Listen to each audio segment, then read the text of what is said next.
Wicak Production.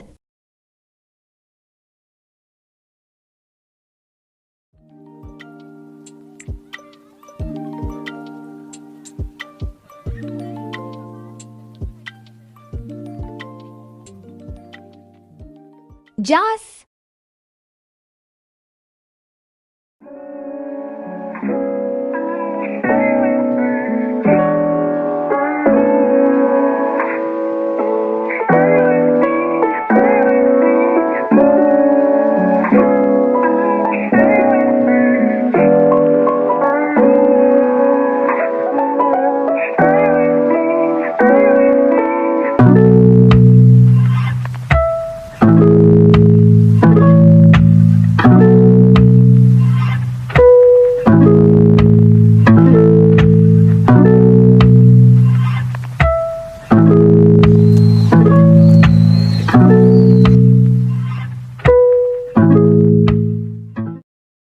Halo guys, Watashi Bayu.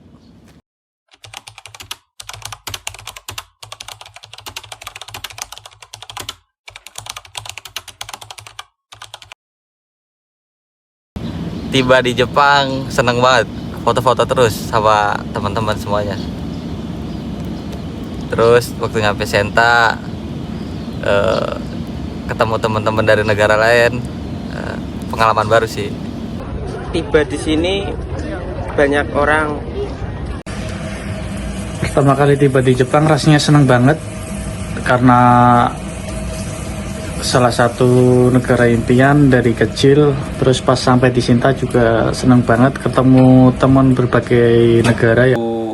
Pas pertama datang ya kan, nyampe bandara ya nggak gimana-gimana, cuman kayak nungguin sensei ya kan, nungguin sensei terus ngomong sama orang Jepang pertama kayak ya kayak gimana gitu.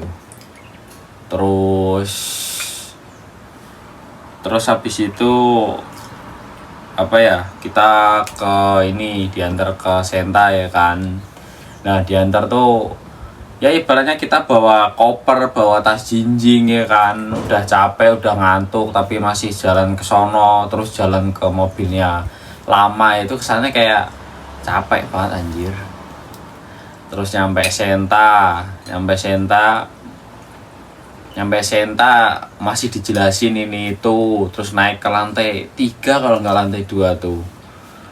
Nah itu ya capek, pokoknya intinya capek sih waktu pertama kali di Jepang tuh.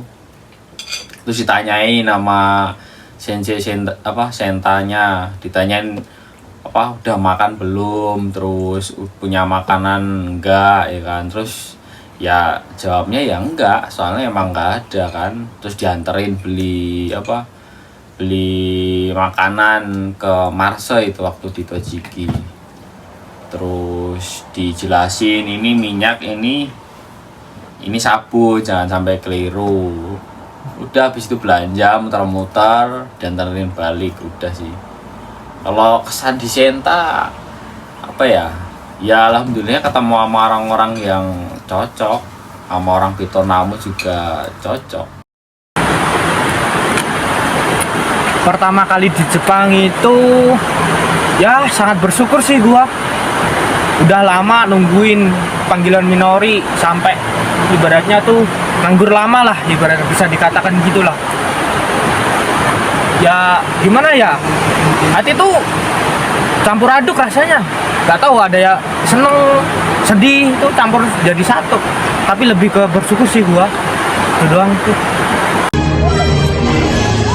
Perasaannya kalau pas udah di Senta tuh seneng sih. Terus banyak teman-teman dari negara lain, jadi ya happy aja. Terus ya gak nyangka lah bisa sampai Jepang ya kan, selama hampir setahun belajar. Ya gue sangat bersyukur aja. Awalnya kaget gitu ya, kayak masuk tahun 2040 gitu, serba maju. Terus pas awal di Senta ya perasaannya ya kayak harus prepare, siap-siap aja gitu menghadapi kehidupan yang baru. Soalnya kan kayak perlu adaptasi lagi gitu. Itu pertama kali datang ke Jepang ya, itu pas di bandara itu seneng plus shock Shock kenapa? Karena itu orang Jepangnya bicaranya cepet banget. Di situ gua mentalnya hampir down. Dan sebisa mungkin gue tanya pakai Nihongo yang gampang-gampang sih, tapi alhamdulillah bisa. Setelah itu kita kan muter-muter Tokyo tuh, mau ke Senta itu, wah ini Jepang banget nih, bersih banget kotanya, beda sama di Indo. Terus apalagi ya, pas ke Senta itu senangnya dapat teman-teman baru, apalagi teman-teman dari berbagai negara ya. Di situ ada orang-orang Vietnam, alhamdulillah dapat kenalan cewek orang Vietnam. Pas pertama tiba di Jepang, ya seneng lah. Setelah sekian lama nunggu kurang lebih 9 bulan, akhirnya berangkat juga. Terus kesan pertama tiba di Jepang luar biasa. Jalannya bersih, nggak ada sampah, orang-orang yang tertib, dan banyak lagi. Terus pas pertama kali tiba di Senta, senang. Awal di Senta itu senang, sebelum kenal ke sini-sini. Banyak orang luar negeri juga, kita belajar bareng, main bareng, jajan bareng. Ya, senang lah. Untuk pertama kali tiba di Jepang ya itu rasanya senang banget ya, apalagi kemarin sempat kepending COVID ya penerbangannya, jadi ya kayak udah nggak ada harapan buat ke Jepang lah, kayak putus asa gitu. Cuma alhamdulillah udah dapat kabar, akhirnya seneng banget bisa terbang sampai di sini, kayak gak nyangka aja gitu. Kalau Senta gimana ya, berhubung di rombongan masa tua, merasa tanggung nggak bisa apa-apa, pokoknya minder banget pertama di sini. Itulah rasanya.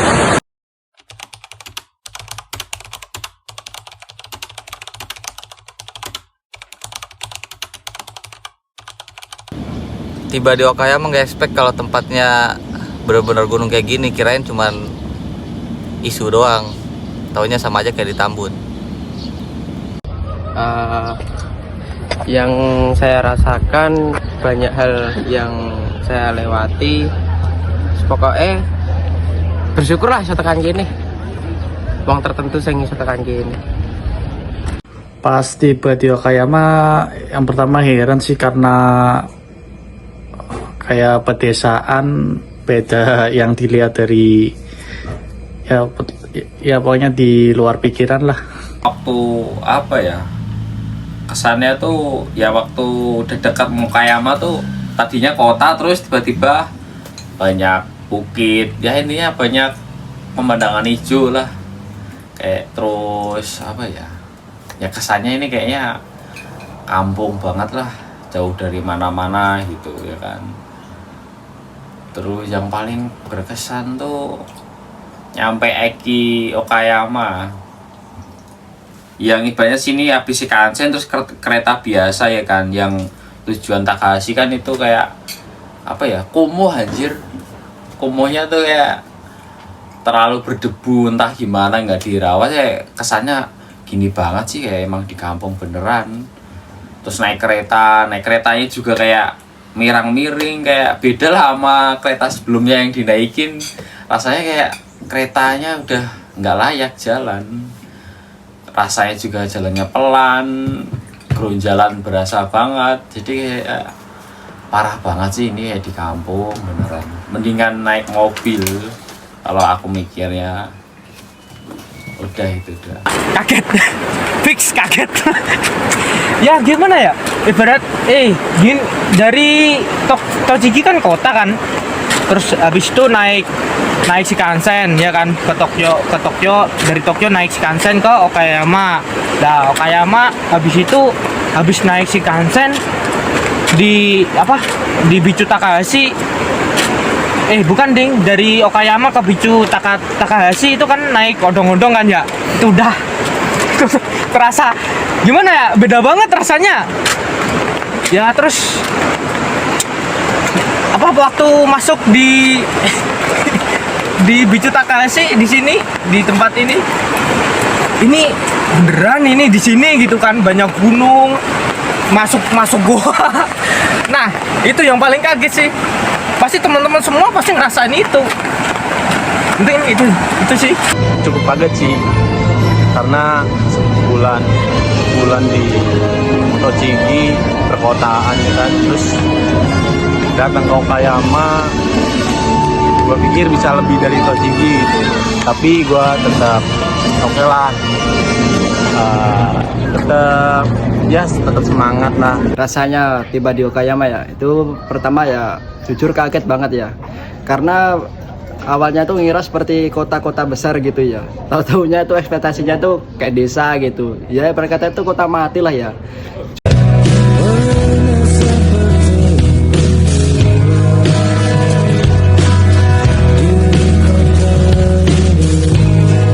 Perasaan pas awal-awal di Okayama ya kaget juga ya, kayak masuk mesin waktu gitu ke Jepang masa lalu. Soalnya dari awal-awalnya kayak ngelihat negara maju, ternyata di Okayama juga pemandangannya ya gitulah, gunung-gunung doang. Tapi ya senang-senang aja sih, karena kan udaranya seger gitu. Terus juga ya harus siap-siap lah buat kerjaan yang selanjutnya. Pertama kali datang ke Okayama itu di stasiun masih oke nih, kotanya bagus ya. Terus naik kereta Futsu, lewati terowongan, lah ini Jepang tahun berapa itu yang gue pikir. Tapi ya mau gimana lagi kan, kerja di sini alhamdulillah dijalani dengan baik, tapi ya tetap bosan. Kaget, di Okayama isinya gunung-gunung semua, kagak ada gedung, dikelilingi gunung asbak, kita kayak di penjara, stres boy. Kemana-mana jalannya itu doang, pulang pergi ketemu Yume, nggak ada alternatif lain. Hutan doang di sini, nggak ada apa-apa. Tengok dong.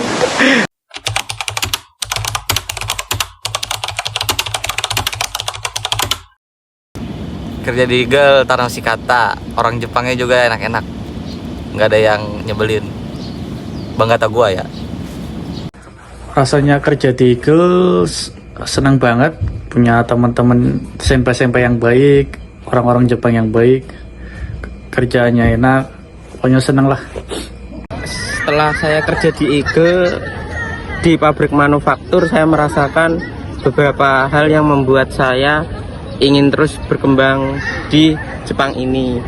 Salah satunya adalah etos kerja Jepang yang membuat saya terlalu bersemangat untuk bekerja, dan juga beberapa hal yang membuat saya terus berkembang di tempat kerja. Jadi ya los, pokoknya los lah, los. Kerja di Jepang ya gimana ya, nggak gimana kayak ya udah kayak kerja biasa di Indo. Kerja di Eagle ya pertama-tama menurut gua tuh cukup berat sih menurut gua. Pertama Nihongo ya kan, kanji apalagi udah fix itu pertama-tama emang berat banget buat gua itu ya. Walaupun gua diajarin si senpai si Mas Nova, itu diajarin dia gimana ya, masih enak sih diajarin sama orang Indo gitu loh, kan bahasanya sama kan. Coba itu kalau orang Jepang yang ngajarin, nggak tahu itu mentalnya gua kayak apa itu.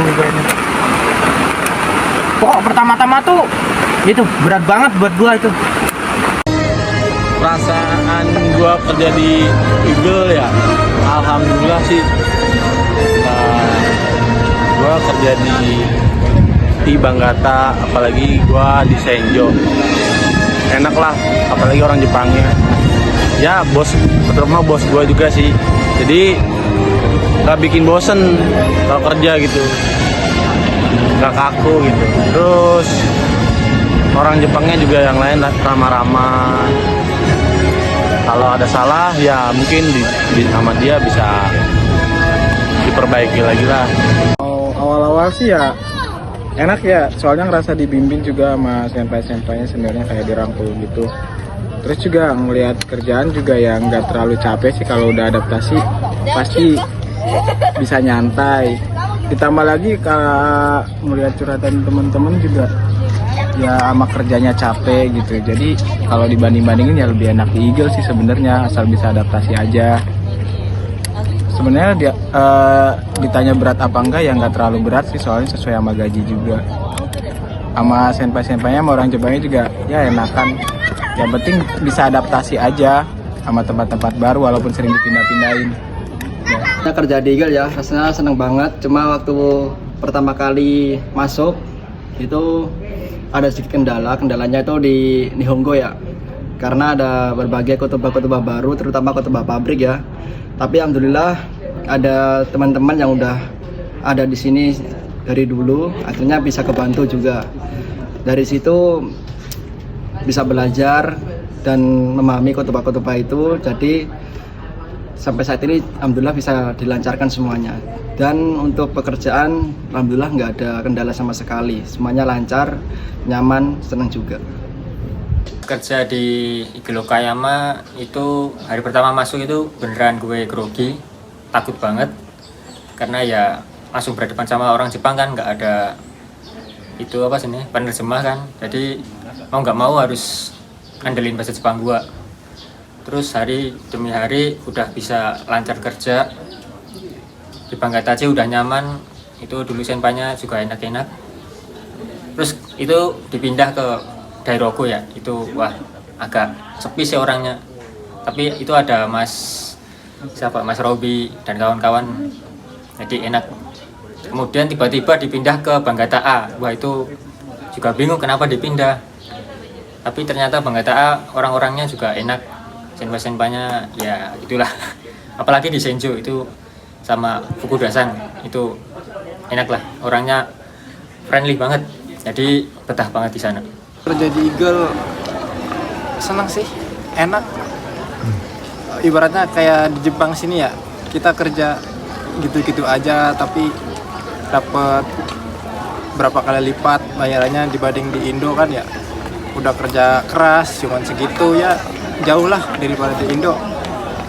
Terus teman-teman juga asik, seru. Ya intinya enak lah. Saya yang rasain dari sebelum-sebelumnya enak, di Eagle itu enak, lebih enak, nggak berat. Pokoknya nikmat banget, nano kerja gabut banget, gosok-gosok pakai doang, 13 juta aja.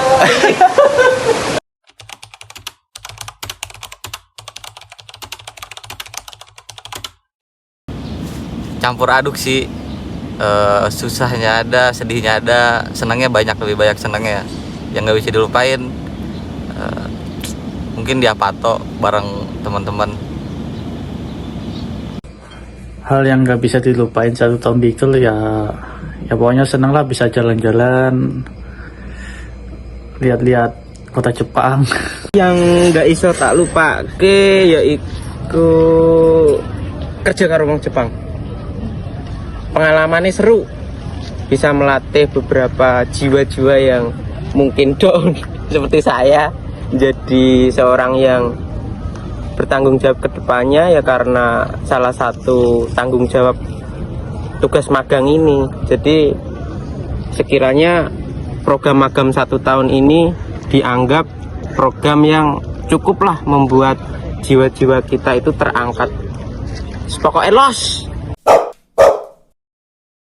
Kenangan yang paling berkesan ya waktu pas di Senta, banyak kenangan tuh waktu di Senta awal-awal di Jepang, ketemu orang Vietnamu itu juga ya apa ya, berkesan, kesannya seneng taunya budaya sana kayak gini kayak gitu. Terus yang paling konyol itu waktu belanja ya kan, terus nemu ceker gede ya, dikiranya banyak daging, dikiranya ya enak lah, terus dimasak bareng-bareng ya kan, dimasak waktu itu dibikin apa ya, digoreng doang sih kayaknya, mau ditumis bikin ceker kecap apa nggak tahu, lupa.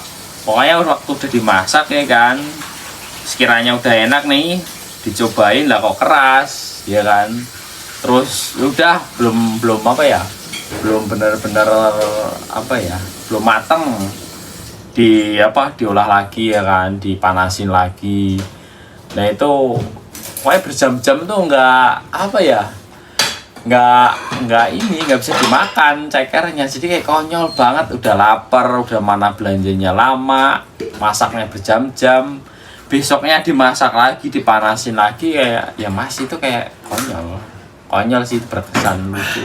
Mungkin pertama kali sih gue lebih kesan pertama kali datang ke sini itu kita kan disambut kan ya sama senpai kan, sambut kita itu bertepatan sama ini suket-suketnya angkatan 4 kalau nggak 5, 4 sih kayaknya, yaitu itu di atas kan, di acaranya di atas, yaitu itu sih yang masih melekat di ini. Terus ada lagi itu pertama kali datang tuh kan, waktu pertama kali masuk kerja ya, itu gue sampai dibangun sama senpai itu. Ibaratnya ya dia tuh maksudnya biar kita nggak telat gitu, gue sama Adam gitu, biar nggak telat gitu. Padahal kita udah bangun, sama Adam juga udah bangun kitanya, cuman dia rela apa tuh gitu buat tujuannya bangunin gue sama Adam gitu biar gak telat gitu. Ya itu sih gue yang paling inget itu. Pas waktu di Apato sih sama temen-temen, saat waktu suka masak-masak ya kan, ya buat kerjasamanya sama kontribusinya kayak acara-acara sekitar apapun gak bakal bisa gue lupain sih. Terus kayak gua suka traveling ini gue gak bakal gue lupain sih. Kenangan yang nggak bisa dilupain selama 1 tahun di Jepang itu ya kenangannya sama teman-teman di Apato ya, itu apalagi bukan berkata angkatan 11-12 itu kompak sih awal-awal ya. Tapi ya namanya tergerus waktu kan mesti ada yang selek sih, tapi semoga bisa rukun lagi ke depannya. Kemudian di tempat kerja pengalamannya itu ya ngomong sama orang Jepang langsung, harus tanggung jawab sama kerjaan. Kemudian soal liburan itu yang paling susah nih, soalnya kita jauh kan dari Okayama kotanya, dia harus naik futsu, naik bis gitu. Terus sama-sama teman-teman itu juga enak. Tapi gue kalau maaf aja kalau main kemana-mana itu nggak suka banyak-banyak orang, karena nanti saling nunggu, jadi kan makan waktu gitu. Terus apa lagi ya, itu sedihnya sih dulu pas musim fuyu itu kalau akhir bulan itu mesti kan ada pengurangan sesang ya, itu sesang udah habis di Senjo Nana ya terutama ya. Bukan Senjo Nana, Senjo Roku. Nah itu bosen banget, sumpah. Serasa ingin pulang cepet gitu. Tahun nggak bisa dilupain pas 1 tahun di Jepang. Nggak nyangka banget waktu itu ke Osaka, terus bisa nonton live langsung One Ok Rock.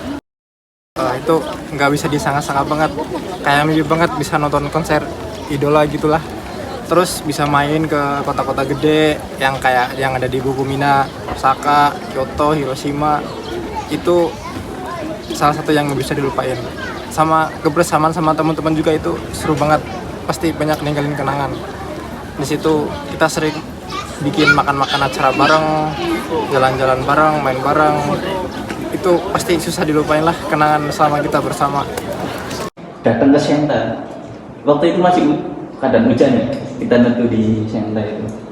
Ada sensi cantik, speknya bokep banget, hidaman pokoknya. Dia tanya gini, kamu ngapain? Nanti si Teru lah si Git rap lah, nunjukin kasa, jauh anjir. Itu hal paling gak bisa gue lupain. Apa tuh? Gimana? Nanya kan si sensei yang cantik itu. Nanti si Teru, si Sigit rap lah, kasa. Itu karena dia tuh saking terpesonanya sama sensei itu, kayaknya itu.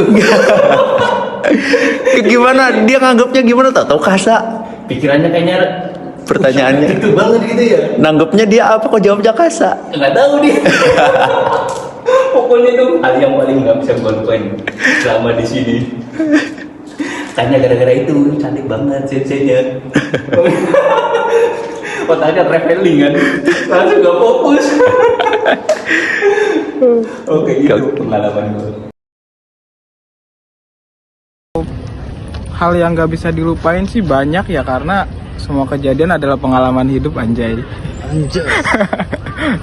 Ya banyak sih soalnya, karena dari main bareng, kayak belajar bareng, terus juga kayak kerja bareng gitu. Udah kayak keluarga lah gitu, kayak jalan-jalan bareng juga, apa-apa saling bantu, kayak nggak ada duit saling bantu, apa-apa saling bantu. Terus hal-hal konyol juga pasti nggak bisa dilupain, kayak kemarin Wicak kaos kaki di Renji tolol banget ya Allah.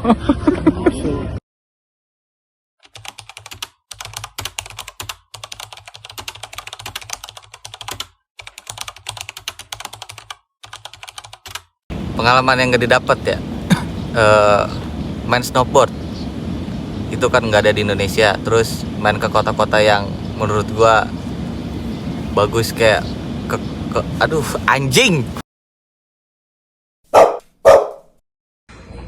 Pengalaman yang dapat di sini yang gak ada di Indonesia, ini cara ini membuang sampah yang biasanya buang seenaknya, sekarang buangnya sesuai di tempat sampah. Kesan yang dari Jepang yang nggak ada di Indo ya, dulu sih gua kan kerja di rumah kan, di dekat rumah itu kan ya semuanya serba ikut orang tua. Dari makan pokok semuanya lah. Terus rantau ke sini tuh kayak masak itu serba dari nol, yang ibaratnya masak asal-asalan gitulah.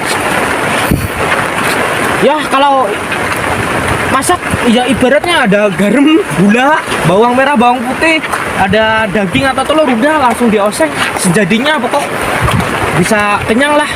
Mikirnya gitu doang, bisa kenyang gitu doang, udah. Pokok mandiri. Gue lebih bersyukur mandirinya sih, lebih mandiri banget di sini. Bisa masak apa-apa, bisa sharing dari teman-teman, masak itu bumbunya apa-apa gue belum tahu, pakai kunyit atau apa itu belum tahu semuanya. Ya sekarang ya alhamdulillah bisa sedikit-dikit lah dari sharing-sharing ke temen itu, ini bumbunya ini. Yang cuma di Jepang ya paling musim, ibaratnya di sini 4 musim ya kan, panas, dingin, terus apa itu gugur sama apa satunya semi. Nah itu yang paling senang ya, paling kalau aku pribadi lebih senang ke dingin, lebih nyaman dingin ya kan, soalnya kayak lebih buat istirahat, buat tidur tuh lebih nyaman daripada panas. Jadi yang paling senang itu musim dingin. Bisa berwisata ke tempat-tempat yang mungkin di Indo nggak ada ya tentunya ya, seperti di sini. Lihat nih, Castle yang ada di Osaka membuat saya bahagia, karena banyak orang yang mau ke sini tapi belum ada kesempatan, dan saya sudah diberi kesempatan seperti ini. Bisa dibilang saya orang yang beruntung. Pengalaman yang nggak bisa didapat di Indo, kerjanya lebih baik di sini. Kerja bercanda, gaji serius gitu. Terus hari libur tuh kayak wisatanya tuh bener-bener wisata ya kayak gini dah contohnya. Apalagi gua orangnya suka jalan-jalan. Itu pertama kebersihan. Ya, kebersihannya itu terjaga di sini dan semoga aja bisa diterapin di Indo juga ya. Itu terus yang kedua bisa sharing pengalaman sama teman-teman. Dari pengalamannya teman-teman itu bisa dijadikan bahan introspeksi atau juga berubah menjadi lebih baik lagi ke depannya gitu. Dan juga dari pengalamannya teman-teman itu bisa belajar apa yang harus dilakukan dan mana yang harus ditinggalkan gitu. Pengalaman yang tidak bisa dapatkan di Indonesia ya. Itu pertama jelas di sini ada musim gugur, ada musim salju terutama. Itu saat salju datang turun itu seneng banget sumpah. Itu pengalaman yang nggak bisa dilupain. Salju terus dinginnya suhu kan itu beda banget sama Indo. Itu ya seneng banget sih. Tapi juga ngerepotin sih kalau saljunya banyak. Untung saljunya dikit, gak terlalu banyak. Kemudian bisa ke Osaka nonton One Ok Rock, bisa ke Kyoto. Itu juga enak banget pengalaman dulu. Ya walaupun bolos ya, nggak kerja awal-awal itu. Ya mau bagaimana lagi kalau nggak, karena nggak punya waktu. Ya itu pas nonton One Ok Rock itu nuansanya habis turun dari Eki itu full jersey warna seragam warna hitam, jalan semua ke stadion. Itu rame banget, gokil. Ini sih senang bisa main ski, main salju. Di Indo kan nggak ada tuh salju, adanya Lukas kan. Di Indo senang bisa main ski kan bareng teman-teman, seru walaupun ski jatuh-jatuh mulu tapi happy lah. Terus bisa naik kereta cepat. Nah di Indo kan belum ada tuh kereta cepat, Shinkansen lah itulah. Setelah sekian lama nggak naik kereta, dari kecil senang bisa naik kereta gitulah. Sama di sini negaranya majuan, serba canggih, serba benri. Terus bisa main kemana, terus minta foto sama cewek-cewek Jepang gitu kan ya, itu salah satu yang nggak ada di Indo. Saya dapat di Indo sih dari segi ketaatan ya, kayak buang sampah juga nggak boleh sembarangan. Jadi yang mudah-mudahan aja kesadaran itu bisa diterapin di Indo gitu, biar nggak buang sampah sembarangan. Terus juga lebih disiplin di sini, disiplin banget ya. Jadi ya dapat pengalaman baru juga. Banyak hal-hal positif yang didapat di sini.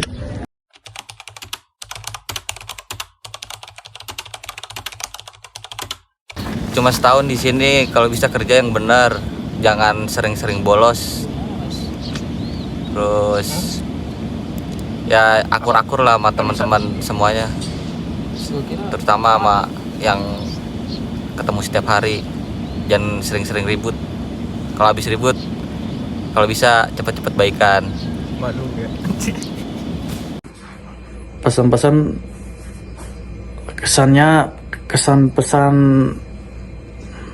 kesan-kesannya pertama, terima kasih kepada para senpai yang baik menerima kita, terus minta maaf kalau ada salah.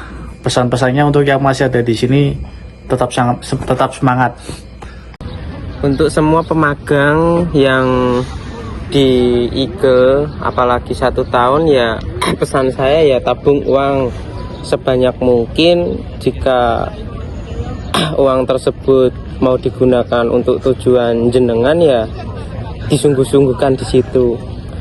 Untuk beberapa orang yang 3 tahun khususnya senpai, saya cukup berterima kasih karena sudah diajari beberapa hal yang mungkin saya datang pertama di sini membuat saya mengerti betapa kehidupan di Jepang ini berkembang dan juga sangat berarti buat saya.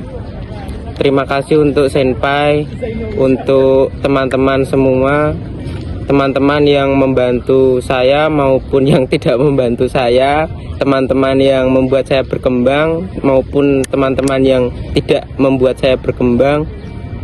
Saya ucapkan terima kasih semuanya. Sukses. Buat teman-teman ya, terutama senpai Taji,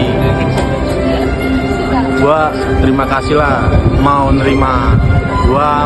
Mungkin sama teman-teman di Eagle Group, gua udah makasih banget, makasih udah selalu sabar ngajarin kita gitu. Kalau gua ada salah, gua minta maaf ya. Terus gue juga orangnya mungkin jarang-jarang ngumpul juga ya, gue emang orang kayak gini ya kan. Terus pesan-pesan gue buat senpai juga, kalau nanti sudah berpisah semua semoga biar sehat terus, sukses terus. Terus buat yang baru-baru mungkin ya mulai belajar dari sekarang, karena kehidupan di sini, kerja di sini tuh apa ya, beda sama yang bakal lu bayangin deh. Terus jaga kesehatan lah di sini, disimbangin gitu, makan, terus kerja lu kalau keras ya disimbangin lah. Dan jangan lupa ya jalan-jalan, ya minimal sebulan sekali lah, biar nggak suntuk-suntuk aja. Suntuk sih, udah sih itu aja buat yang baru. Terus pesan-pesan yang terakhir buat teman-teman gua, mungkin angkatan gua, semoga lulus semua, yang lanjut TG sukses terus, di kesehatan terus. Terus yang pulang bisa lanjut lagi, mungkin nanti ada yang mau TG atau mau yang usaha di Indo, sukses terus, sehat terus. Oke. Ya pesannya sih kalau ntar udah di balik ke Indo itu ya tetap jaga komunikasi ya, walaupun di sini sering sering beda pendapat, sering selektif ibaratnya, itu ya wajar, namanya kita hidup bareng-bareng, terus kita juga udah punya prinsip masing-masing, yaitu kalau selain ini itu wajar, cuman ya ibaratnya namanya keluarga ya harus tetap tetap dirangkul. Pesan ya buat anak baru ya, khususnya itu tetap semangat ya bekerjanya, terus jangan sering bolos. Misal pun sakit atau ada halangan, itu izin ke Sakuco, jangan sampai nggak izin gitu. Terus ibadah jangan sampai lupa. Terus di sini jangan boros-boros, beli sesuai kebutuhannya aja, jangan namburin uang buat beli barang yang nggak berguna. Pesan buat teman-teman Eagle ya, itu buat angkatan 12 terutama ya, walaupun kita pulang belakangan dari angkatan 11, tetap semangat, jangan bolos, terus kompakin lagi angkatan 12 ya, walaupun ya gitulah. Kemudian buat angkatan 11, kalian kalau di sini ya di tempat kerja kalian jadi senpai kami, kalau ada kalian gue terutama gua itu bisa nyaman lah kalau ada angkatan 11 itu di lokasi kerja itu. Terus buat senpai terima kasih sekali yang sering beritahu kami tentang pekerjaan terutama. Kemudian kayak Mas Joko itu yang sering ngajak mancing, itu juga pengalaman buat saya sendiri dua lah. Kemudian buat kohai yang baru ya, ntar kan ditinggal sama senpai semua itu kebanyakan.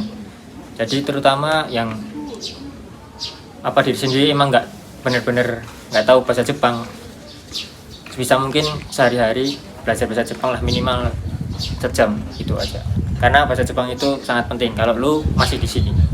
Oke, itu aja, semangat, bye-bye. Pesan buat teman-teman semua, tetap berkabar meskipun kita udah pisah menuju jalan masing-masing.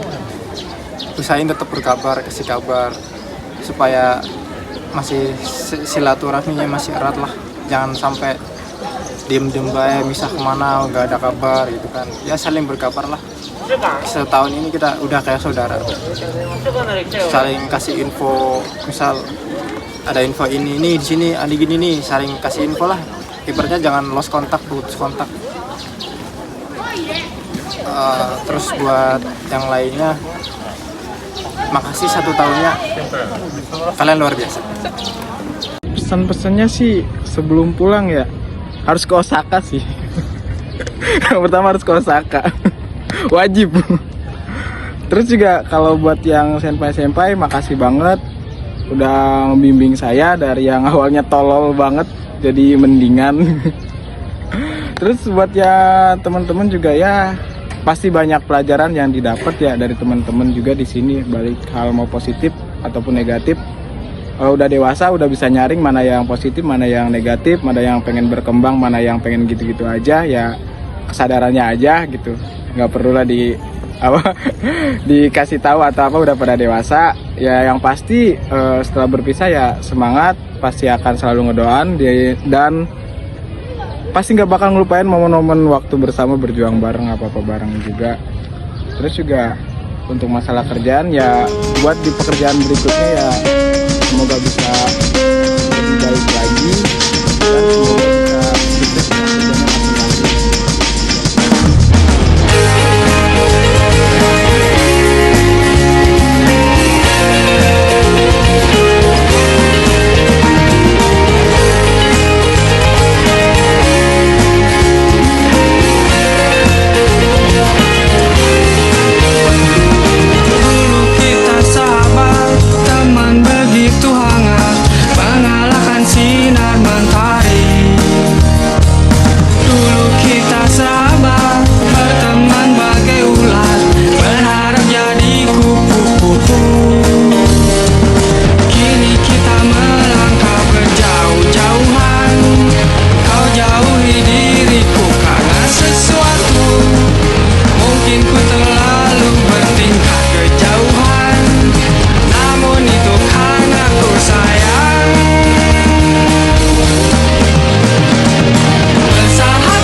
Ibarat rokok dan kopi yang berbagai rasa dan inspirasi,